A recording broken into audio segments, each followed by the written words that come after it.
Right जी, so let's now get on one by one. एक एक ग्रुप से मैं निकाल रहा हूँ और let's make a start with whichever group is at the top. Exam बैरिया, थोड़े से क्वेश्चंस हैं, लेट्स जल्दी से इसको देख लेते हैं। फिजा, आपने ऑप्शंस नहीं भेजी हुई मेरा बेटा। अच्छा, बुरहान है ये, और फिजा ने ऑप्शन नहीं भेजी। मैं बुरहान का मैं करवा देता हूँ। देखो ना, बच्चे भेजे जा रहे हैं और ऑप्शंस नहीं भेज रहे।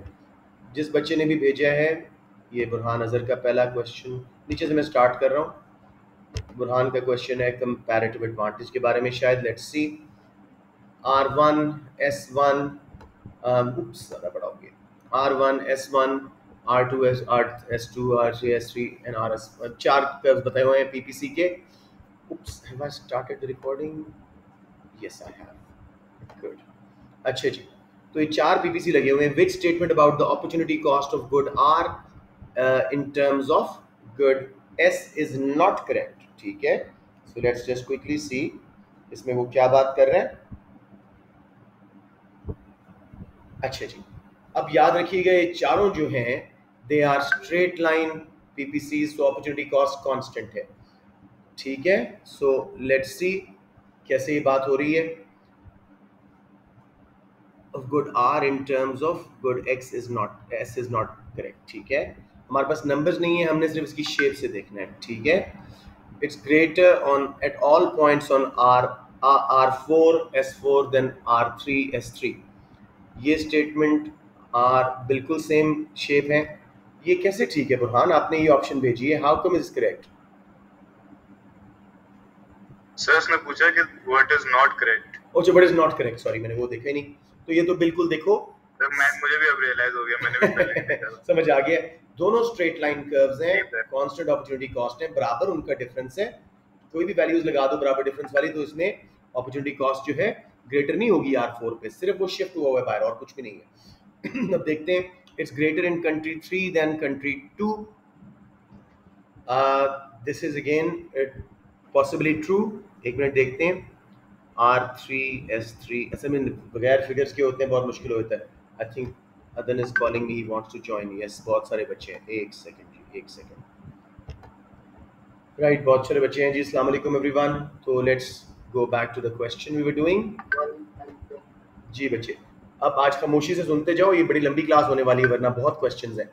अच्छा जी, it's greater in country 3 then country 2, it's lower in country 2 than country 1। ये सब बार बार देखना पड़ रहा है।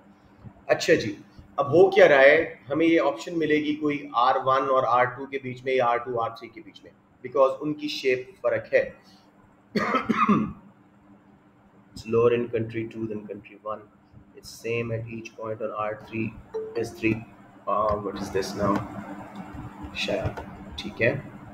कुरान, तेरा पहला क्वेश्चन इतना मनहूस है। व्हाट्स द करेक्ट ऑप्शन, जल्दी से बता दो ताकि मैं वर्किंग में टाइम वेस्ट ना करूं।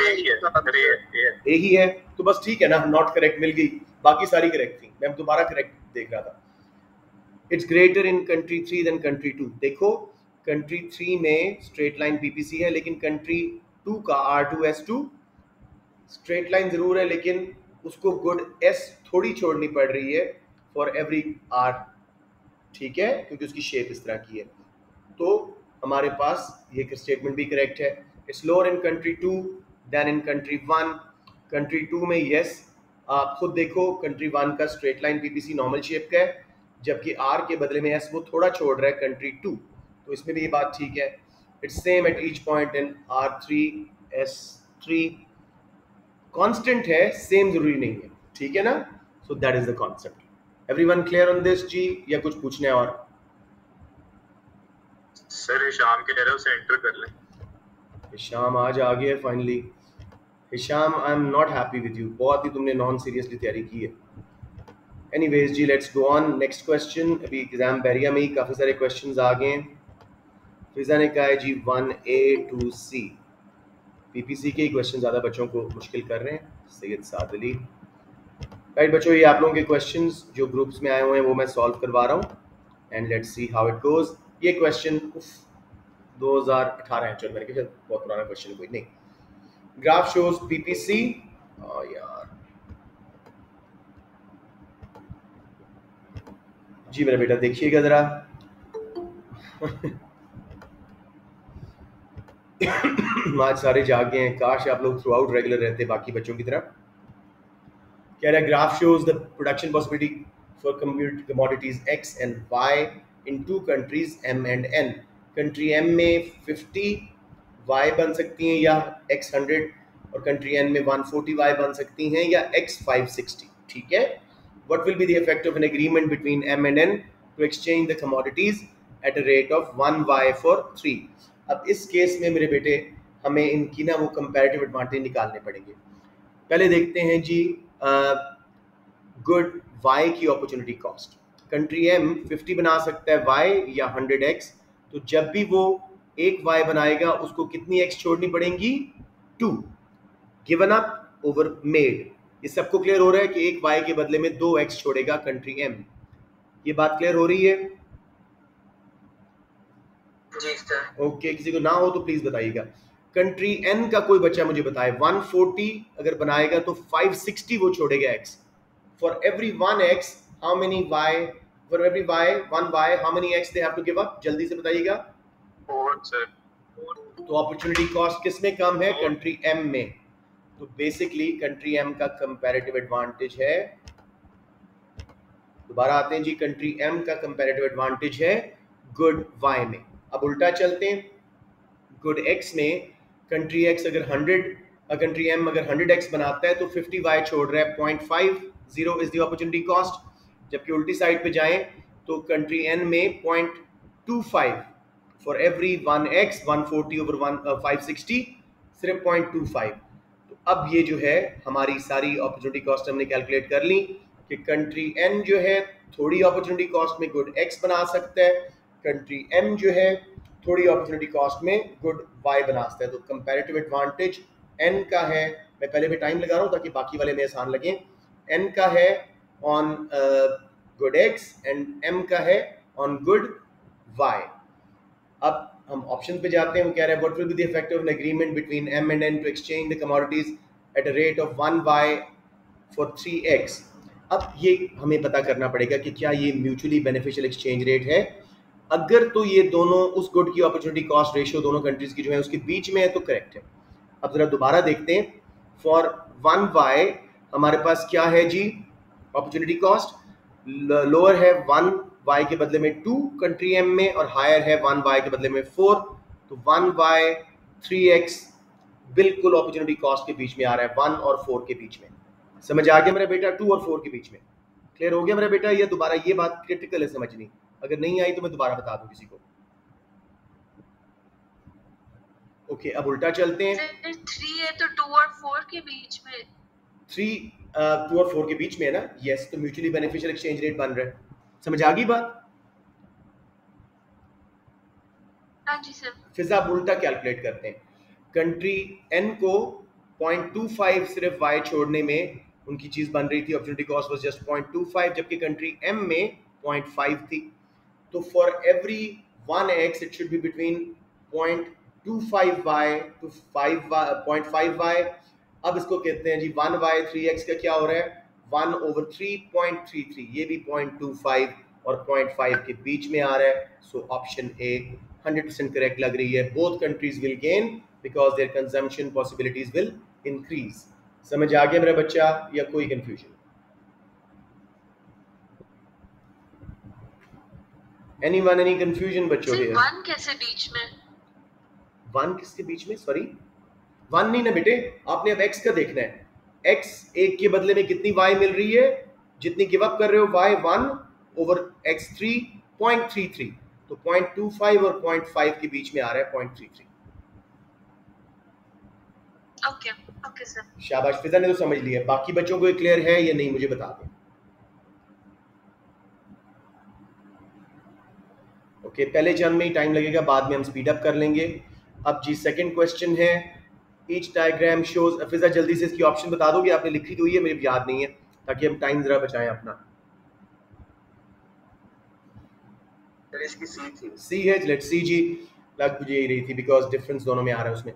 Each diagram shows PPC curves of two economies X and Y which produce food and clothes. In which diagram would both economies benefit from specializing in the good in which they have comparative advantage? and trading at an exchange rate of 1 unit of clothes for 1.5 units of food. अब तसल्ली से देखते हैं food में किसको advantage है। आप में से कोई मुझे कैलकुलेट करके बताए। 4 and 2 कंट्री एक्स में है, 5 and 5 कंट्री वाई में है। कौन कम अपॉर्चुनिटी कॉस्ट पे फूड बना सक रहा है?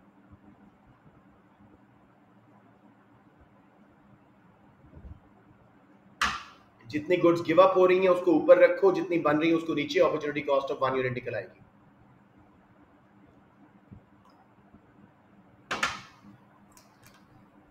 मुझे लगता है बच्चों को लेट हो रहा है। सॉरी सी नहीं, मैं तो सिर्फ अपॉर्चुनिटी कॉस्ट पूछ रहा था। फूड में कंट्री एक्स को कंपैरेटिव एडवांटेज है वो, सॉरी अपना इसमें हाँ फूड में 4 फूड बनाता है, 2 क्लोथ छोड़ता है। 2 और 4 for every food is giving up just half of a cloth. और जबकि कंट्री वाई 5-5 का कॉम्बिनेशन है, अगर 5 बनाता है क्लोथ तो फूड गिव अप कर रहा है 5, so given up over gained वो कितना कर रहा है जी? For every food he has to give up 1 cloth, दूसरे को 0.5 और इसको 1। तो फूड में कंपैरेटिव एडवांटेज आ गया हमारे कंट्री एक्स का। किसी को यहाँ पे प्रॉब्लम? याद रखिएगा कंपैरेटिव एडवांटेज रेसिप्रोकल होता है, उल्टा होता है। अगर एक कंट्री का एक में है तो दूसरे का उसमें नहीं होगा। अब क्लोथ को देखते हैं। क्लोथ में कंट्री एक्स एक क्लोथ के बदले में 2 फूड छोड़ रहा है, 4 डिवाइडेड बाय 2 गिवन अप और मेड। जबकि कंट्री वाई एक फूड छोड़ रहा है फॉर एवरी क्लॉथ। तो क्लोथिंग में कंपैरेटिव एडवांटेज है वाई के पास। अब 1 unit of clothes to 1 unit of 1.5 unit of food देखते हैं कि म्यूचुअली एक्सक्लूसिव है कि नहीं, इनके बीच में आ रहा है exchange rate. 1 unit of clothes for 1.5 units of food. अब कंट्री एक्स को हमने कहा था कि फूड पे स्पेशलाइज करो, उसको 0.5 अपॉर्चुनिटी कॉस्ट थी, उससे ऊपर मिला वो कर लेगा। तो ठीक है, तो 1 over 1.5 एक फूड के लिए उसको कितने मिल रहे हैं मुझे बताइएगा। 1 over 1.5 का क्या आंसर हो रहा है? मेरे ख्याल में 0.66 होगा। यस, तो ये 0.5 से ऊपर है और उससे जो है उसका 1 जो कि कंट्री वाई की अपॉर्चुनिटी कॉस्ट उससे नीचे है, तो ये बीच में आ रहा है। करेक्ट। अब जी 1 क्लोथ फॉर 1.5, क्लोथिंग में देखो हायर अपॉर्चुनिटी कॉस्ट थी फॉर कंट्री एक्स, 1 क्लोथ के बदले में 2 फूड छोड़ रहा था, जबकि कंट्री वाई 1 के बदले में 1। तो अब 1.5 इज राइट बिटवीन 1 and 2, तो obviously C is the correct option. बच्चों समझ आ गया है या किसी को स्ट्रगल कर रहे हो तो प्लीज पूछ लो, ये शुरू वाले ना आए तो बाद में नहीं आएंगे।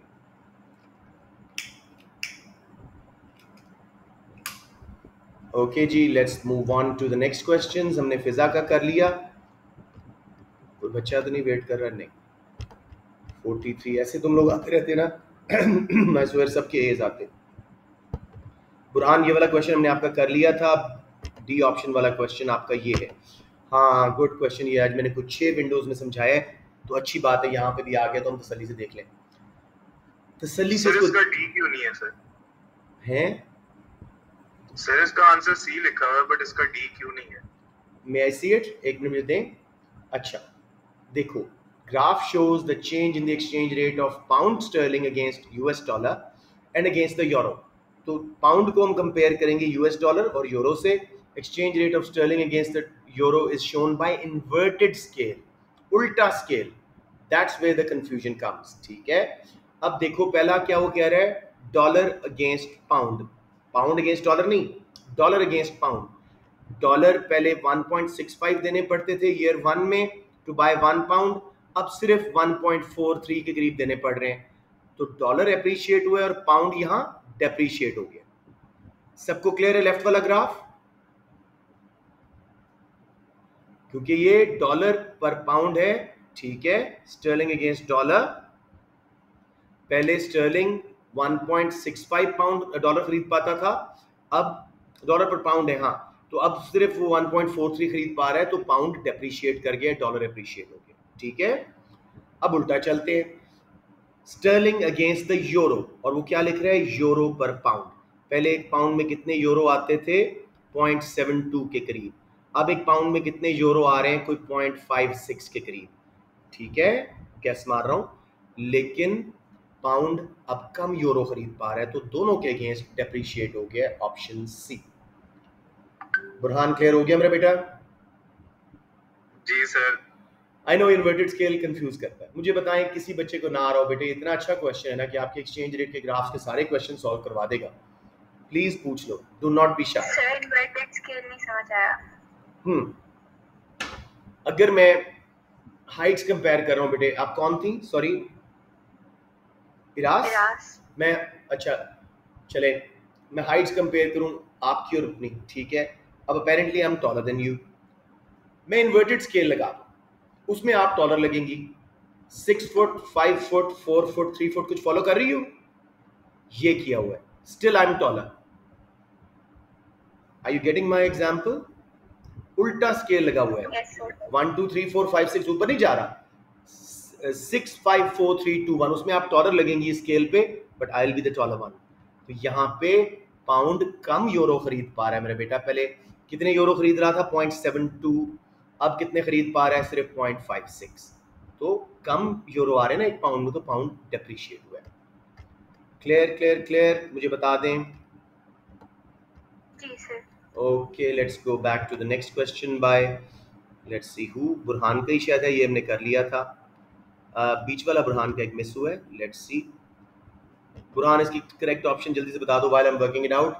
All of the things, answer D है। D, let's see. All of the things being equal, what will be the likely effects on the US budget deficit and the supply of US government bonds if the US government increases its expenditure? ये क्यों दे दिया है one में? Anyways, वो कहते हैं what will be the likely effects on the US budget deficit and the supply of US government bonds if US government increases its expenditure. अगर government अपना एक्सपेंडिचर बढ़ाती है, बजट तो डेफिसिट होगा इंक्रीज। तो सी और डी हमारे पास बच गई। सप्लाई ऑफ यूएस बॉन्ड्स अभी आने नहीं चाहिए थे, तो हाँ, you should have been able to work it out. Sir वो बॉन्ड्स वाला मेरा ख्याल है भूल गया था, आप एक दफा एक्सप्लेन देखो, कर दें। गवर्नमेंट एक्सपेंडिचर कैसे बढ़ा रही है? बॉन्ड्स जो हैं अपने बेच के, तो सप्लाई ऑफ बॉन्ड्स तो बढ़ेगा ना। जी सर। Getting the point? बाकी बच्चे सुन लो, ये है तो A2 का इसमें आ गया, लेकिन लेट्स डिस्कस।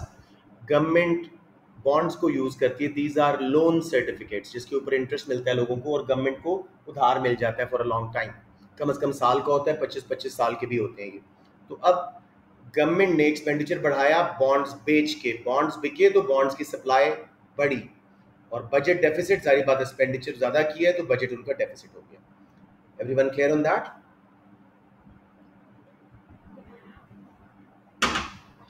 A2 का अगर फिर आ गया और रॉन्ग कर दिया आता रहता है बेटे, लेकिन कभी कभी रिमूव भी कर देते हैं। जैसे कंटेस्टेबल मार्केट का क्वेश्चन आया था, रिमूव कर दिया था उन्होंने, ठीक है। अब इसमें हमें कड़वी गोली लेनी पड़ेगी, सीआई में ऐसे होता है। तो late me just move on, बहुत स्लो चल रहे हैं हम। ये हो गया था, और ये फिजा के भी हो गए। चले जी, BTSC sorry exam prep group जो है वो हो गया है। क्रेसेंट को हाथ लगाने से पहले मैं थोड़ा सोचूंगा, बिकॉज उन्होंने बहुत भेजे हुए हैं। तो लेट मी सी, छोटे छोटे ग्रुप्स कर लेते हैं। रावी, एक ही क्वेश्चन है मेरे ख्याल में सिर्फ, यस, खाली ग्रुप, सिर्फ मेरे मैसेजेस। अच्छा जी, लेट्स सी। और ये उल्टा भेजा हुआ है मिस्टर, इसको रोटेट कैसे कराऊं, मेरे बेटे को बताएगा मुझे? Can I rotate it? हाँ, डाउनलोड करके होना पड़ेगा। फिर ऐसे ही देखें। उफ, सर वो सेव में जो आ रहा है ना, जल्दी से डाउनलोड हो जाए। लैपटॉप घुमा दे। सॉरी, लैपटॉप घुमा दे। अच्छा, मोबाइल उठा कर ले। ठहरो ना, मैं इमेज कॉपी करके वर्ड में चला लेता हूँ। यहाँ पे देखें, इसको लगाते हैं, let's see if it works. Okay, है इमेज को कॉपी नहीं किया उसने, कॉपी इमेज, और इधर let's see, looks it's not copying the image even. So Ahmad Numan, आपको मैं इंडिविजुअल फीडबैक दोबारा दे दूंगा, ठीक है। I am sorry, it's not working here, बहुत टेढ़ा मेढ़ा, ठीक है ना। सॉरी, स्क्रीनशॉट ले लूं? स्क्रीनशॉट इतना बड़ा कैसे लूंगा? सर स्निपिंग टूल खोलें, विंडोज की दबाएं। मैंने स्क्रीनशॉट तो ले लिया है, लेकिन उसको भी बहुत हमें एडजस्ट करना पड़ेगा मेरा बेटा, पहले क्रॉप करना पड़ेगा, बहुत टाइम लगेगा। अब आखिरी रात में मुझे IT ना सिखाओ, लेट हो जाएंगे बहुत हम। तो let me see if I can quickly crop it and make it straight. अभी भी ये स्ट्रेट कैसे होगा? रोटेट की ऑप्शन होती है यहाँ पे? तो मैं आपको ये भेज देता हूँ स्ट्रेट करके ग्रुप पे। चलिए मैं कोशिश तो कर ही रहा हूँ इसको, या यहाँ से रोटेट हो जाएगा। Thank you Ahmad. Right, let's go now. इसको जल्दी से हम बड़ा करते हैं और जितना एक समझ आता है इसको जल्दी से करते हैं। राइट जी, Ahmad what was the correct option? ये क्वेश्चन ही छोड़ दे। अब करते हैं बेटे। Ahmad Numan what was the correct option? यार सी है इसकी। ओके जी, चलें जी। Supply function of good x is given by the equation quantity supplied is 10 into price of x, ठीक है, where px is the price of the good and qs is the quantity supplied. What can be deduced from the equation about the elasticity of supply? एक minute, हमारे पास कोई information है to get elasticity? 10p of x, अच्छा ये सारी values बीच में डालनी पड़ेगी, एक मिनट ठहरो। It's equal to 0, it's equal to 1। अच्छा 13 का क्वेश्चन है, पुराना क्वेश्चन है। Let's C deduced about the equation about the elasticity of supply equal to 0.1 10 into price of x। price of x हमें दी नहीं हुई इसने। अच्छा हमें PES लगानी पड़ेगी इसमें। PES होता है percentage change in quantity supplied over percentage change in price, ठीक है। अब 0.1 है, ठीक है, 10 नीचे आ जाएगा और ऊपर आएगा 1, तो फिर आंसर आएगा 0.1। तो एक सेकेंड जी, यस QS निकालने के लिए हमें उसकी सब्स्टिट्यूशन यूज करें। I am very bad at math, can anybody help me here? Concept मैं समझा चुका हूँ काइंड ऑफ, लेकिन मैथमेटिकली मुझे खुद समझ आ गया कैसे हो रहा है। मैथमेटिकली मुझे आप लोगों को बताना नहीं आ रहा। Can somebody help me here या नहीं? Quantity supply 10 into price of x है ना, ठीक है। तो प्राइस ऑफ x क्या होगी? क्वांटिटी सप्लाई डिवाइड बाय 10, ठीक है। फॉलो कर रहे हो ये बात? Yes sir. राइट, अच्छा जी, नीचे आ गया 10, ऊपर क्या हो कि वो कहे जी कि हमेशा, अच्छा नहीं उसने मेरी इलास्टिसिटी बताई नहीं हुई। हाँ सर हम कोई से भी दो प्राइसेस ले लेंगे, उस पे हाँ क्वांटिटी हाँ, सप्लाई दो प्राइसेस ले लेते हैं। पहले 10 वाली ले लेते हैं, ठीक है। और जरा करें बुरहान, एक्सप्लेन करें। सर पहले हम अज्यूम कर लेते हैं प्राइस 1 है जी। तो 1 पे हमारे पास क्वांटिटी सप्लाई 10 आ जाएगी, 0.1 हो जाएगा, दूसरी प्राइस हम 2 ले लेते हैं, ठीक है। तो हमारे पास क्वांटिटी सप्लाई 20 आ जाएगी। तो परसेंटेज चेंज इन क्या कहते हैं प्राइस जो होगी वो 100%, यस, और percentage change in quantity supplied भी 100% होगी। तो 1 आंसर आएगा। आ जाएगा मेरा, लेकिन ऑप्शन तो सी दे रहा है वो 0.1। अच्छा इक्वल टू 1, ठीक है, बात वही होगी। बेटे समझ आया बुरहान की एक्सप्लेनेशन? क्योंकि मैं समझ गया हूँ, I can explain it now. Sir कोई भी प्राइस दे सकते हैं? दो प्राइसेस दें जैसे अलजेब्रा में करते हैं आप लोग, ठीक है। हमें इसका तो पता है ना कि क्वांटिटी सप्लाइड निकालने के लिए हमें 10 से डिवाइड करना पड़ेगा, ठीक है। To find price will have to divide quantity supplied by 10, ठीक है। तो 1 हमने लिया, 10 over 1, आंसर क्या आया जी? 10। 2 ली प्राइस, आंसर आया 20। तो प्राइस चेंज भी 100% आ रहा है, क्वांटिटी सप्लाइड चेंज भी 100%, तो आंसर 1 आ गया। क्लियर हो गया बच्चों?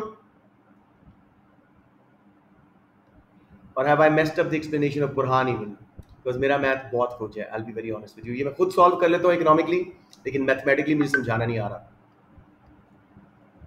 इसको। चले ठीक है, चले good, let's just finish this document और let's go back to the other questions. ये हमारा ख़त्म हो गया, मैं कल सिटी ग्रुप ख़त्म हो गया।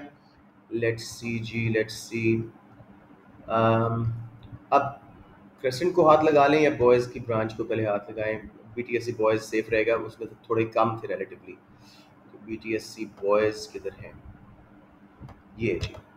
तो अब जी मैं नीचे वाले क्वेश्चन से स्टार्ट कर रहा हूँ और इसको देखते हैं। डायग्राम शोज, ये तो मैंने करवाया था क्लास में, खैर। Diagram shows a market for a good which is supplied partly from the domestic production and partly from imports. SW shows domestic, SD shows domestic supply, and SW shows world supply, straight elastic wala curve perfectly. What will be the level of consumption and the associated volume of imports after supply shift? ये बहुत अच्छा question है, इसको मैं अच्छी तरह करवाना चाह रहा हूँ। वो कहते हैं what will be the level of consumption and the associated volume of imports after supply shifts. अच्छा जी, डोमेस्टिक सप्लाई शिफ्ट हुई है SH1 से SH2 पे।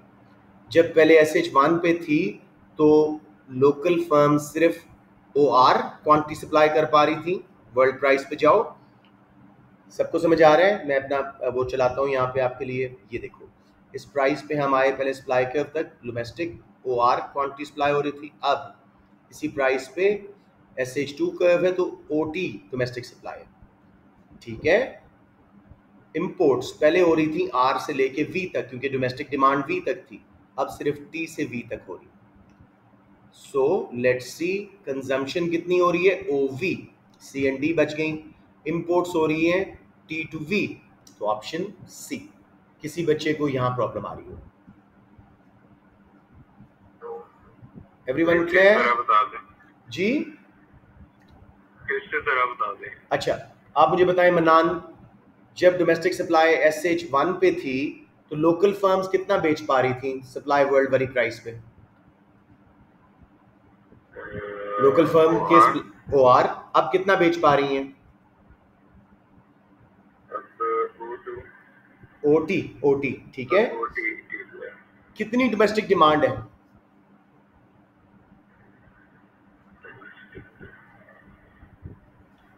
इसी प्राइस पे डोमेस्टिक डिमांड कर्व तक जाएं, D कर्व तक, कितनी डिमांड है मनान? OV, तो इंपोर्ट कितना हो रहा है? T तक तो लोकल फर्म सप्लाई कर रही थी, VT इंपोर्ट है, डोमेस्टिक कंजम्पशन OV है। ये आपका आंसर, समझ आ गया? ओके, एनीवन एल्स जी? इस तरह क्लियर कर लो अपना कॉन्सेप्ट। वेरी गुड मनान। ओके, लेट्स सी, और भी क्वेश्चन तो नीचे नहीं आ गया? नहीं। अच्छा, लेट्स मूव ऑन। मैं इसे लैपटॉप पे कर दिया करें, नेक्स्ट पिक्चर आ जाएगी। ओके, ठीक है। अच्छा, मैं चाहता हूँ यार बेटे ऑप्शन भी साथ साथ देखता रहूँ ना, ताकि टाइम बचाएं थोड़ा सा। ये तो उन्होंने बहुत ज़्यादा बातें की हुई हैं, यहाँ पर सॉल्यूशंस भी हैं। आप लोगों ने अगर ये सॉल्व कर ली हैं, चलो बाकी बच्चों के लिए भी कर लेते हैं। सर से एक ही किया, एक ही किया सॉल्व? अच्छा, चलिए लेट्स सी नाउ। ये क्वेश्चन था, सी पार्ट इसका आंसर है। लेट्स सी जी, ये तो मैंने क्लास में करवाया था। खैर, अभी पेन्स ले लो अगर ये समझना है अच्छी तरह, ठीक है, क्योंकि मैंने ये लास्ट टाइम करवाया था। Why don't I do it on the Word document once again? Control C, oops, अकेले, हाँ, Control C, बल्कि प्रिंट स्क्रीन, और हम इधर से जाके इसको करते हैं सॉल्व।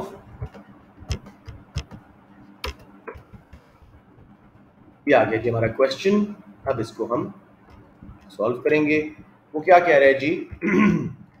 क्वांटिटी सप्लाइड P-30 है और क्वांटिटी डिमांडेड 240 -2P है। तो पहले हमें इस बात का पता है कि हमेशा क्वांटिटी सप्लाइड क्वांटिटी डिमांडेड के बराबर होती है टू गेट टू इक्विलिब्रियम। तो बच्चा आना चाह रहा है शहजाद, ये किस किस को याद दे दी है, सॉरी। एनीवेज, तो उसके बाद हम चल रहे हैं, सॉरी वापस किधर थे हम क्वेश्चन पे, यहाँ पे जी बेटे। अब देखो इसको, मैं पेन ले लेता हूँ और आप लोगों को समझाता हूँ। ये आराम से, बड़ा इजी क्वेश्चन है, एक भी हो जाएगा तो बाकी इंशाल्लाह खुद ही आप लोग कर लोगे। लेट्स सी, हमेशा आपको पता है कि quantity supplied is equal to quantity demanded. अब इक्वेशंस हमें क्या दी हुई हैं क्वांटिटी सप्लाइड की है जी? QS is equal to P-30 and QD की क्या है जी? 240 -2P, सॉरी। तो हमें प्राइसेस निकालनी है। वो कहता है change in tax on the good makes it QS P-36, उसको बाद में करते हैं, पहले ओरिजिनल प्राइस निकालें। How will the effect on change on equilibrium price be? तो प्राइस निकालने के लिए हमें 3P इज इक्वल टू 240 + 30 270। यहाँ तक सब बच्चों को समझ आ रहा है कि नहीं? सर नहीं, ये क्या हुआ अभी? मैंने क्या किया बेटे, सिंपली जैसे आप मैथ में करते हो, P मालूम किया है बस, ठीक है। P दोनों साइड पे था, वो क्या बन जाएगा? 3P इस साइड पे आके, और माइनस साइन प्लस हो जाएगा, 240 + 30 270 हो जाएगी टोटल क्वांटिटी। समझ आया? तो अब जब P निकालेंगे तो ओरिजिनल प्राइस हमारी निकल आई 270/3 $90। समझ आ गया मेरा बेटा? अब नई इक्वेशन कह रहा है क्वांटिस्प्लाइड की वो कि QS इज P माइनस 36, तो बस अब फर्क क्या हो जाएगा, यहाँ पे P माइनस 36 आ जाएगा और ये सेम रहेगा क्वांटिटी डिमांडेड का 240 माइनस 2P, तो अब 2P, तो अब हमने 3P equal to 240 plus 36 276 over 3, answer आ गया मेरे बच्चों $92. So the answer is price rose by $2 after the tax. समझ आ गया सबको या कोई कंफ्यूजन है? Anyone who struggling a little bit? ये दानियाल शहजाद भी कोई मेरा बच्चा नहीं है बेटे, इस तरह प्लीज शेयर ना करें। हाँ क्या कैसे आया बेटे, दोबारा पूछिए अदन। 3P sir, 3P। अच्छा इधर लिखा है खाली P, उधर है 2। मैथमेटिकली अगर मैं प्राइस निकालना चाहूँ और इसको उधर ले आऊँ 2P को, तो 3P बन जाएगा ना, जमा हो जाएगा उसमें P में। Okay sir. Anyone any questions जी? हसन असलम जी। Okay so I think this is done. अब नेक्स्ट क्वेश्चन आप लोग मुझे ऑप्शन बताते जाइएगा बैरिया वालों, मैं क्वेश्चन यहीं से निकाल रहा हूँ। अच्छा ये तो उसी की सोल्यूशन थी। हाँ लेफ्ट पे करता हूँ। उप्स इतना छोटा जो नजर ही नहीं आ रहा। तो शाम को 22 था, इसका आंसर बी है। नहीं लेकिन नजर ही नहीं आ रहा ना। What will be the immediate effect of a devaluation of an economy's foreign exchange rate? The price of imported goods in the domestic market currency will fall. नहीं महंगी हो जाएंगी, हमारी करेंसी डीवैल्यू हुई तो इंपोर्ट्स महंगी हो जाती हैं। Price of imported goods in the domestic currency will rise. Price of imported goods in the domestic currency will rise. This is correct. हमारी करेंसी बी आंसर है ना? बी आंसर है उसका। ये था कि डोमेस्टिक करेंसी क्यों कहेंगे, फॉरेन करेंसी क्यों? क्या क्या क्या क्या क्या रूपी में महंगी होगी ना मेरे बेटा, डॉलर तो वहीं खड़ा है ना, हमारा रूपी नीचे जा रहा है। तो अगर $100 की चीज थी, अब रूपी में वो चीज हमें बहुत महंगी लगेगी, पहले से डबल महंगी लगेगी। डॉलर में तो महंगी नहीं हुई ना। तो ऑप्शन डी बता दो एक्सप्लेन के, तो वो कह रहा है बी है, बी है। बी बी फिर आप ठीक है। समझ आ गया शायान? अच्छा एक बार फिर सुन लो। What will be the immediate effect of devaluation of an economy's exchange rate? हमारा रूपी नीचे गया है, रूपी में सारी इंपोर्ट्स महंगी होगी, तो वो ये कह रहा है price of imported goods in domestic currency will rise. Foreign currency में वो महंगी नहीं हुई, हमारी करेंसी में महंगी हुई। अदीब गॉट इट? फॉरेन करेंसी में महंगी होती तो इसका क्या मतलब होता? नहीं नहीं नहीं, फिर तो वो स्टेटमेंट ही गलत थी ना, वो हम रिजेक्ट कर देते। हमारी करेंसी डीवैल्यू हुई है, बाहर की चीजें हमें महंगी लग रही हैं अपने रूपी में, बाहर की करेंसी में महंगी नहीं हुई, हम रिजेक्ट कर देते। क्लियर होगी बात? अदन देखो, आप $1 की चीज मंगवाते थे, इंपोर्ट करते थे, ₹100 की थी एक जमाने में, अब वो 200 पे आ चुका है। तो ये वाली बात है सारी। उबैदुल्ला शाहिद भी आई तशरीफ लाए, बड़ी बात है। राइट, तो दिस इज डन। यही क्वेश्चन एक ही था बेटे? Yes sir. अच्छा नेक्स्ट क्वेश्चन ये, अरे मैं तो बहुत दफा करवा चुका हूँ। Diagram shows the demand and supply curve for a good on which the government imposes a specific tax. What will be the result of this? Option A, most of the incidents will fall on consumer. आखिरी रात है तो एहतियातन हम एक बार फिर कर लेते हैं। प्रोड्यूसर लिखा हुआ है। हाँ क्या लिखा हुआ है? क्या कह रहे हैं अपना शायान? सॉरी, लिखा हुआ है most of the incidents of the tax will fall on the producer लिखा हुआ है। हाँ प्रोड्यूसर, बिल्कुल ऐसे ही। अच्छा इसको डिलीट भी नहीं कर रहा वो। चले मैं दोबारा नीचे इसको दोबारा पोस्ट करता हूँ जी बच्चों को। क्या इसको यहाँ पे मैं कहीं करता हूँ दोबारा इसको। ये आ गया जी हमारा ग्राफ। तो ये देखो ना, मुझे पता था कोई ना कोई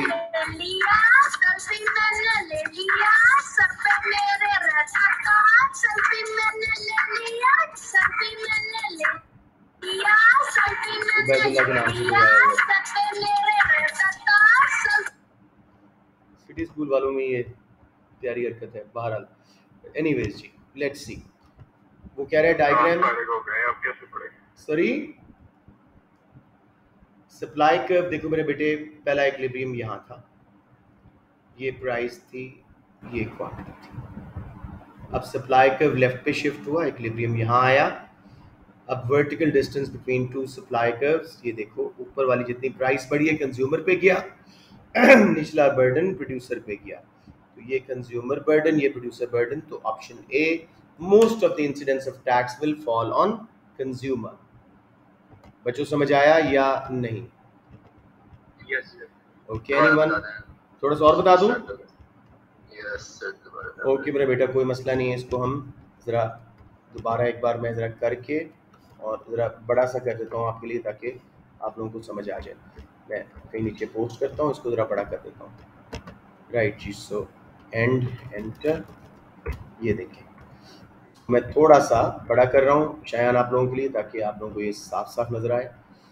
राइट, शायद जहाँ डिमांड सप्लाई है वहाँ पे इक्विलिब्रियम पहला था, ये थी मेरे बेटे प्राइस और ये थी क्वांटिटी। टैक्स से सप्लाई कर्व होता है लेफ्ट पे शिफ्ट, अब इक्विलिब्रियम आ गया E1 पे, ठीक है, प्राइस हो गई ये P1 और क्वांटिटी हो गई Q1, vertical distance between two curves, नीचे वाला सारा प्रोड्यूसर बर्डन, जितनी प्राइस बढ़ी है छोटी सी वो कंज्यूमर बर्डन, तो मोस्ट ऑफ द इंसिडेंस या burden will be on producer. Right, producer. Yes, clear हो गया? Yes, sir. ये आपके एग्जाम में भी आया था क्वेश्चन। बहरहाल let's move on to the next one.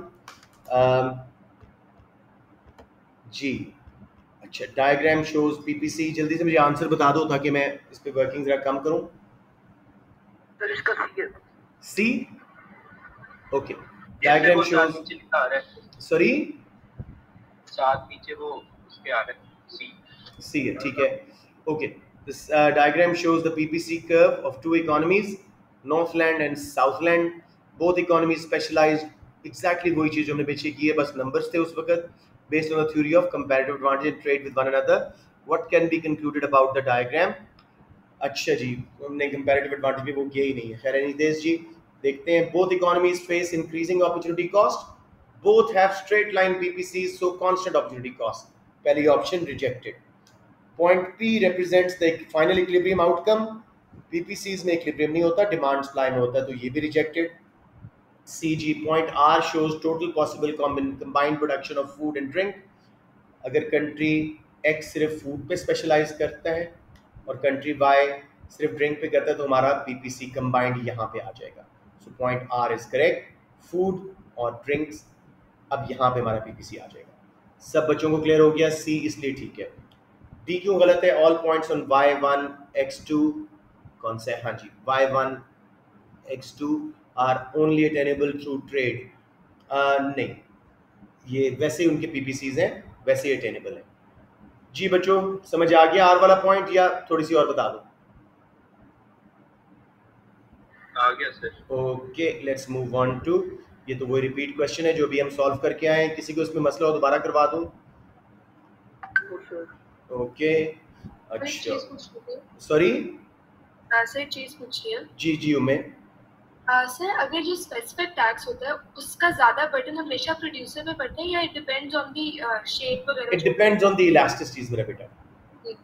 अब देखो ना, मैं दोबारा आपको दिखा दूं एक बार, वो था इलास्टिक डिमांड कर्व, बस पल्ले बांध लें, जितनी डिमांड इलास्टिक उतना बर्डन ज़्यादा प्रोड्यूसर पे, जितनी इन इलास्टिक उतना बर्डन प्रोड्यूसर पे। समझ आ रही है? अच्छा सॉरी अगेन उल्टा बोल गया हूँ, जितनी डिमांड इलास्टिक उतना बर्डन प्रोड्यूसर पे, जितनी इन इलास्टिक उतना वो कंज्यूमर पे पास ऑन कर देंगे, कंज्यूमर छोड़ेगा ही नहीं ज़्यादा प्राइस के बावजूद। समझ आ गई? सेम थिंग, जितनी सप्लाई इलास्टिक उतना बर्डन कंज्यूमर पे, जितनी सप्लाई इन इलास्टिक उतना बर्डन प्रोड्यूसर पे। यानी in elastic demand and supply में ज़्यादा बर्डन उस पार्टी पे जाता है जिसका कर्व इन इलास्टिक है, और इलास्टिक में ज़्यादा बर्डन उस पार्टी पे जिसका कर्व इलास्टिक है। समझ आ गई बात, या एक बार फिर ये बता दूं, मैंने ये करवाया भी था एक क्लास में। Okay, this was done, this was done, this is now such a small thing. कौन सा वाला है ये मेरा बेटा? 29 या 30? बैरिया बॉयज आप लोगों ने इसका आंसर सी है, 7 को डी लग रहा है। Question 30, yes sir. which policy will not cause a reduction in inflation? अच्छा, ये वो कंट्रोवर्शियल क्वेश्चन है, इसके साथ को लग रहा था बेटे। You right, reducing interest rate से भी डिफ्लेशन, इन्फ्लेशन, अच्छा एक minute, but will not cause reduction in inflation. हाँ, इंटरेस्ट रेट कम करेंगे उससे भी इन्फ्लेशन बढ़ेगी, सब्सिडीज हटाएंगे उससे भी इन्फ्लेशन बढ़ेगी। Why C is more correct, interest rate is throughout the country, subsidies में be selective on certain goods. समझ आ गया साथ या कोई कंफ्यूजन? ओके, नेक्स्ट जी, a product with infinite elasticity of supply has sales of 1000 units a week at a price of $1 per unit. PED is 1.5 over the relevant range. The government imposes a tax of 10%. What will be the government's weekly revenue? अच्छा, supply curve है perfectly elastic, horizontal, ठीक है, 1000 units बिक रहे थे जब price 1 थी। अब मेरा बेटा जब प्राइस जाएगी, अब सॉरी पीडी है उसकी 1.5, गवर्नमेंट ने 10% टैक्स लगाया, प्राइस बढ़ी 10% because supply curve perfectly elastic है। 10% प्राइस बढ़ी, उसको 1.5 में मल्टीप्लाई करो, 15% डिमांड गिरेगी, तो 100 से 85 पे आ गई, ऑप्शन बी। बच्चों समझ आ रही है? एक बार फिर बता दूं, 1.5 means 1% change in price will cause 1.5% change in demand. Tax लगा है 10%, 10% जब प्राइस बढ़ेगी, पीडी कितनी है 1.5, उसको मल्टीप्लाई किया, 15% डिमांड गिरेगी। 1000 यूनिट्स थे, ठीक है, अब 850 बिकेंगे, डिमांड कम होगी, और गवर्नमेंट का रेवेन्यू जो है वो पहले आ रहा था 1000 पे 10% 100, वो बाकी बच गया 85। समझ आ गई मेरी बात बच्चों, या दोबारा एक बार?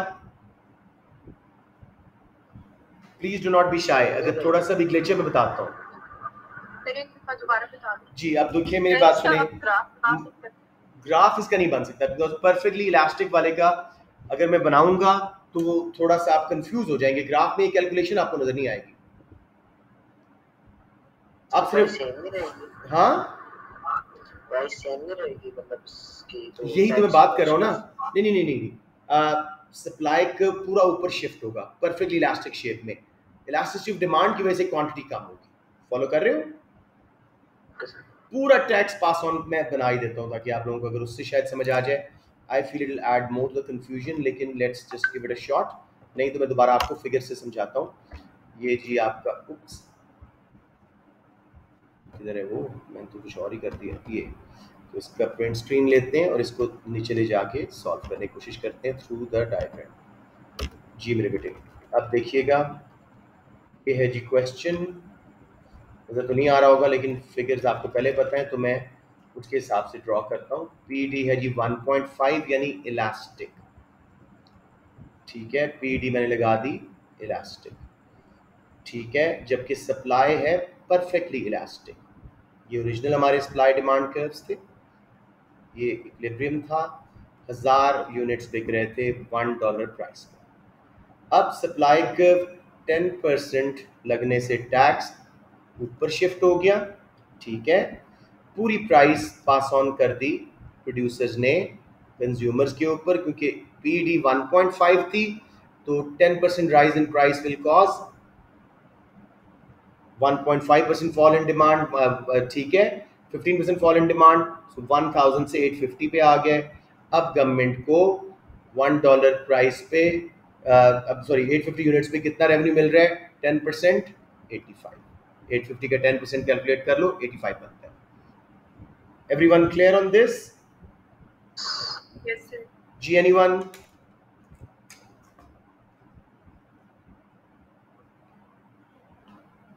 कोई क्वेश्चन नहीं है, आगे मूव करूं? इनके बहुत सारे क्वेश्चन हैं, let's keep moving. Let's see जी, ये कौन सा क्वेश्चन है? Diagram shows the PPC curve for two countries. Mainly मुझे खुशी हो रही है कि आप लोगों ने ज़्यादा कंपैरेटिव एडवांटेज वाले क्वेश्चन चूज किए हैं, बिकॉज बाकी अब आप लोगों को आ चुका है। Diagram shows the PPC curve for two countries X and Y. A decrease in productivity moves axis PPC curve from x1 to x2, नीचे शिफ्ट हो गया, pivotal. Which statement is correct? After the change, X would export raw materials and import manufactured goods. बिल्कुल अब calculate करना पड़ेगा हमें यहाँ पे। अब क्या होगी ये जी, 40-50 है कंट्री X2 पे कंट्री X का पीपीसी एंड 30-90 है कंट्री Y का। दोनों में से कंपैरेटिव एडवांटेज देखते हैं। कंट्री एक्स रॉ मटेरियल पे स्पेशलाइज करेगा, 40 के बदले में सिर्फ 50 मैन्युफैक्चर्ड गुड छोड़ रहा है 1.2, जबकि कंट्री वाई 30 रॉ मटेरियल के बदले में 3 मैन्युफैक्चर्ड गुड छोड़ रहा है, 90/30 3 पर रॉ मटेरियल छोड़ रहा है। तो lower opportunity cost country x की है, तो वो रॉ मटेरियल्स पे स्पेशलाइज करके एक्सपोर्ट करेगा और मैन्युफैक्चर्ड गुड्स इंपोर्ट करेगा, क्योंकि मैन्युफैक्चर्ड गुड्स में किसका कंपैरेटिव एडवांटेज है? कंट्री वाई का।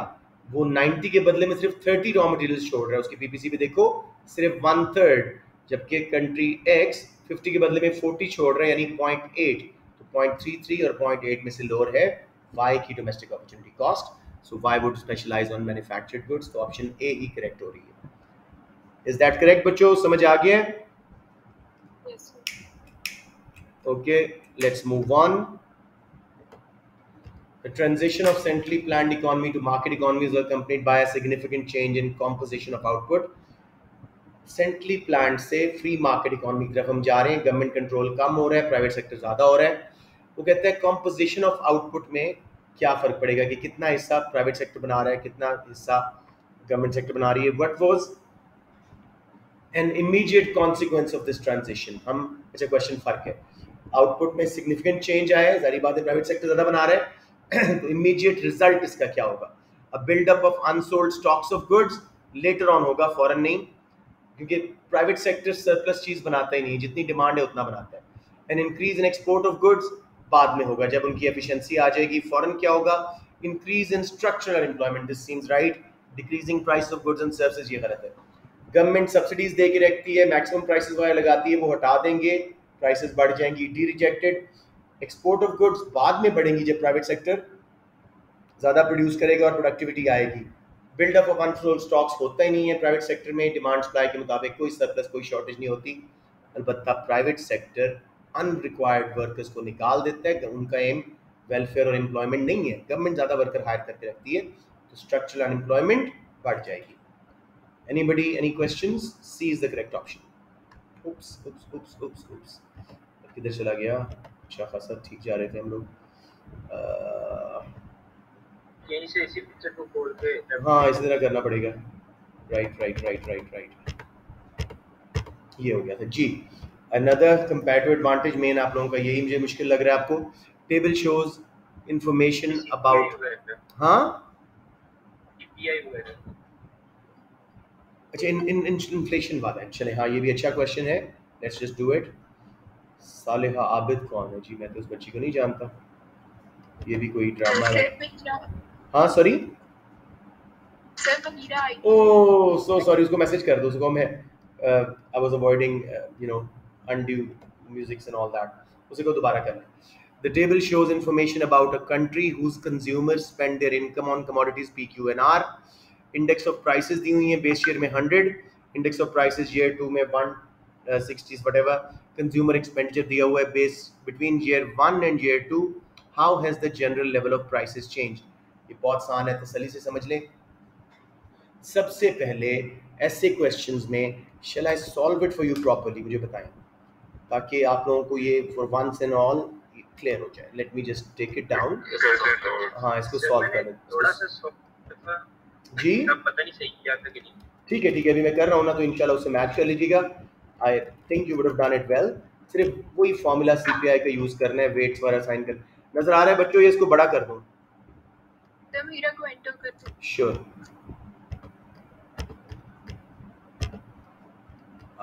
शी इज नॉट शोइंग बेटे,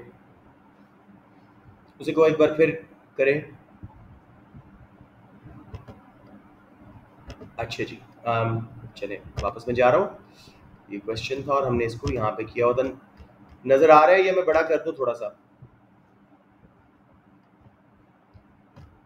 इसको कर लेते हैं ताकि आप लोगों को डेटा कम से कम नजर आता रहे। राइट जी, अब देखो मेरा बेटा, ये हमारे पास इंफॉर्मेशन है।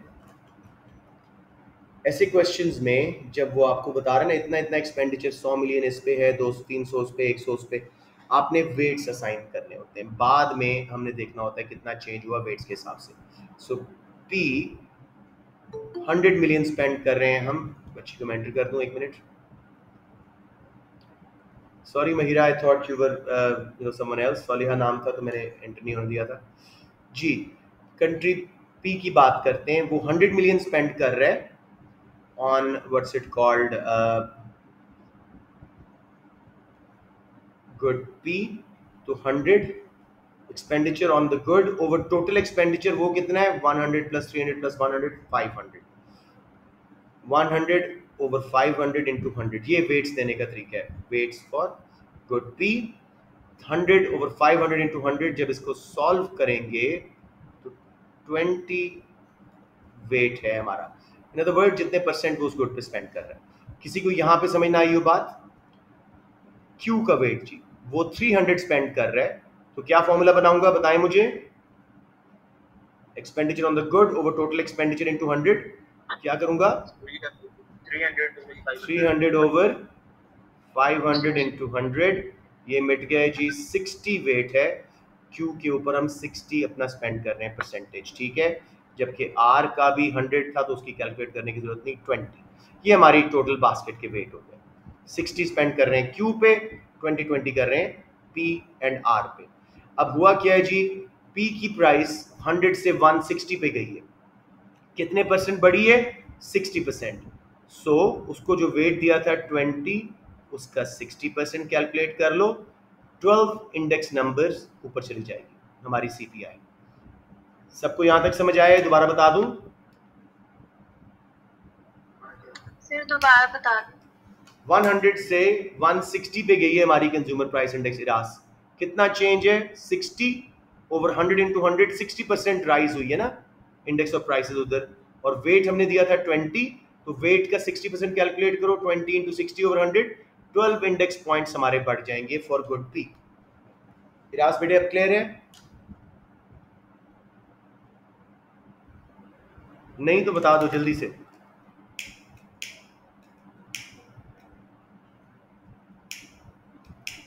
ओके अच्छा, कोई बच्चा मुझे करवाए, इरास आप ही कोशिश करो।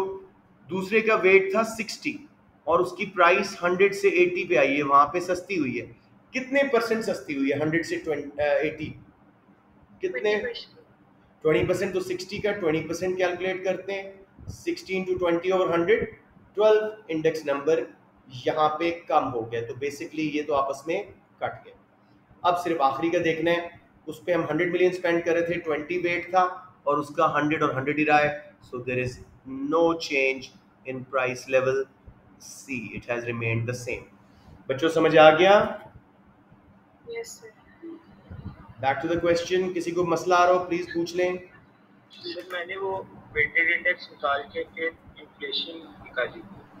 देखो वो भी एक तरीका है, लेकिन देखो हमारे पास जब तक वेट्स नहीं होंगे ना, हम वेटेड इंडेक्स कैसे निकालोगे? इंडेक्स नंबर्स में आपने मल्टीप्लाई किया था। हाँ जी, सेम चीज है, सेम चीज है। उसी फॉर्मूला को मैं एक एक गुड का अलग अलग कर रहा हूँ, ठीक है ना? Yes. Anyone any questions on this जी? मैं ख्याल A2 तो आज नहीं हो पाएगा, लेट्स कीप डूइंग दिस जितने हम कर पाए। लेट्स सी जी, ये हम करके आए ना अभी थोड़ी देर पहले। यस, ये क्वेश्चन बिल्कुल स्टार्ट द क्लास हम करके आए। रिपीट क्वेश्चन हो रहा है, स्किप कर दूं? Yes sir. नेक्स्ट देखते हैं जी। Table gives figures for house hold spending in the UK economy between 8 and 10। What can be concluded from the figure? अच्छा क्या दिया हुआ है जी? Nominal house hold spending. What is nominal house hold spending? जो मनी प्राइसेस की शक्ल में दुकानों पे प्राइसेस हैं, उसका जो अमाउंट होता है। मसलन आपने 10 चीज़ें जाके खरीदी, हर चीज़ 100 रुपए की थी, 1000 रुपये स्पेंड किए, ये नॉमिनल है। जबकि real house hold consumption spending क्या है? इन्फ्लेशन का इफेक्ट निकाल के उनकी असल वैल्यू। फॉलो कर रहे हो बात को? ठीक है, तो अब हम इसकी फिगर से क्या मालूम करते हैं? Let's see what can be concluded from the figures. All household bought more goods and services in 10 than 8। 10 में हाउस होल्ड रियल स्पेंडिंग कम है, तो more goods and services no ways. ना ही हम मालूम करते हैं कि गुड्स की असल प्राइसेस क्या है, तो हमारे पास नहीं है। We can not work out the number of goods and services. हम सिर्फ यहाँ से इन्फ्लेशन मालूम करते हैं। Household save more in 8 and 10, ये भी हमारे पास इंफॉर्मेशन नहीं है। फिर भी इधर से देखते हैं, 8 में उन्होंने स्पेंड किया था जी नॉमिनल टर्म्स में 878 और 10 में स्पेंड किया था 900। ज़्यादा स्पेंड करें तो सेव ज़्यादा नहीं किया उन्होंने 8 में, क्योंकि रियल टर्म्स में स्पेंडिंग उनकी 878 है और 10 में 855 है। रियल टर्म्स में स्पेंडिंग कम हुई है, लेकिन सेविंग हम नहीं मालूम कर सकते क्योंकि हमारे पास उनकी इनकम्स नहीं है। फॉलो कर रहे हो? सिर्फ consumption spending and real spending के फिगर्स हैं। D has to be, living standards were lower in 2009 than in 10 living standards के लिए इकोनॉमिक्स में GDP, real GDP per head का मेजर है। इन्फ्लेशन सिर्फ कॉस्ट ऑफ लिविंग बताती है, रियल लिविंग स्टैंडर्ड नहीं बताती। Rate of inflation was higher in 2010 then 9। Yes, 2010 में थी जी 855 और रियल स्पेंडिंग इधर हो रही थी। अब इसको देखो, नॉमिनल यानी मनी वाइज 858 से 900 पे हम गए, कोई 32 का डिफरेंस आया है, तो प्राइसेस ज़्यादा बढ़ी हैं, जबकि रियल स्पेंडिंग इन्फ्लेशन का इफेक्ट निकाल के सिर्फ 9 का फ़र्क है। तो इसलिए ये बात 100% डी करेक्ट हो रही है।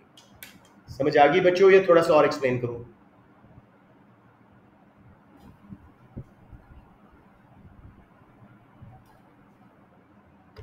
Okay, let's move on. Next question, ये भी बहुत सारी जगहों पे आज आंसर किया है जी। Table shows the price of a good and total expenditure on the good during specific periods when the market is in equilibrium. What can be deduced from this data? The good has constant opportunity cost. अच्छा, हमें पहले मालूम करना पड़ेगा इसकी quantities. Expenditure है जी 96,000। Equilibrium quantities हमें मालूम करनी पड़ेंगी इलास्टिसिटीज मालूम करने के लिए सप्लाई की। एक्सपेंडिचर को डिवाइड करें प्राइस से। रेवेन्यू क्या होता है? Price into quantity. तो अगर हमने क्वांटिटी निकालनी है तो रेवेन्यू को प्राइस से डिवाइड करो, अगर प्राइस निकालनी है तो रेवेन्यू को क्वांटिटी से करो। यहाँ हमें क्वांटिटी निकालनी थी, सो 96,000 over 12 8,000। Second price second period में 40,000 ओवर 5 8,000। थर्ड पीरियड में भी 64 ओवर 8 8,000। हर जगह पे 8,000 क्वांटिटी है। Option D, price elasticity supply will be equal to 0। एक सेकंड बेटे, एक फोन बार बार आ रहा है जी। अस्सलाम वालेकुम। हेलो हेलो हेलो, तो बोल नहीं रहा। एनीवेज, राइट बच्चों, क्लियर हो गया? Okay, let's move on. हमने सबकी क्वांटिटीज निकालनी, उसके बाद देखो, आप कभी भी BS का फॉर्मूला इलास्टिसिटी कैसे मालूम कर सकते हो? डिफरेंट प्राइसेस पे क्वांटिटी चेंज से ही मालूम कर सकते हो ना। $4 प्राइस थी तब भी 8,000 सप्लाई हो रहा था, $12 पे भी 8,000 सप्लाई हो रहा था, मींस परफेक्टली इनइलास्टिक सप्लाई है। ठीक है ना? तो रेवेन्यू के फॉर्मूला या एक्सपेंडिचर का फॉर्मूला प्राइस इनटू क्वांटिटी से आप प्राइस निकालना चाहो वो भी निकाल सकते हैं जब क्वांटिटीज नहीं हो, और अगर क्वांटिटी निकालनी हो तो प्राइस पे डिवाइड करके रेवेन्यू को आप क्वांटिटी निकाल सकते हैं। ठीक है? Okay sir. Okay, let's move on जी। ये कॉमनली ट्रबलिंग क्वेश्चन है बच्चों के लिए, अक्सर ये आता रहता है। A driver makes the following estimates in considering the purchase of a car when she intends to use for only when she otherwise would have used public transport. दो choices में वो compare कर रही है कि अपनी गाड़ी पे जाऊँ या public transport करूँ। What will be the opportunity cost in monetary terms to the driver over the year of traveling by car? अब देखो, purchase of car तो नहीं होगी opportunity cost, उसके पास गाड़ी है। Value of car after 1 year 4,500 है, तो 1,500 यहाँ पे उसको अपॉर्चुनिटी कॉस्ट पड़ गई, वैल्यू ऑफ कार लूज हो गई। सेकंड जी, car operating and repair cost 1,800 उसको मेंटेन करने के लिए लगाना पड़ रहा है। 1,500 प्लस 1,800 3,300। फिर पोटेंशियल अर्निंग्स आफ्टर टैक्स, अगर वही 6,000 को इन्वेस्ट कर देती तो उसको 500 मिलता, अब वो भी नहीं मिलेगा, उसकी अपॉर्चुनिटी कॉस्ट बन गई। सो 1,500 प्लस 1,800 प्लस 500 3,800 उसकी टोटल अपॉर्चुनिटी कॉस्ट है। Cost of using public transport उसको नहीं पड़ेगी क्योंकि अपनी गाड़ी पे जाएगी। 800 निकाल दो 3,800 में, ऑप्शन बी 3,000। किसी बच्चे को यहाँ प्रॉब्लम आ रही हो?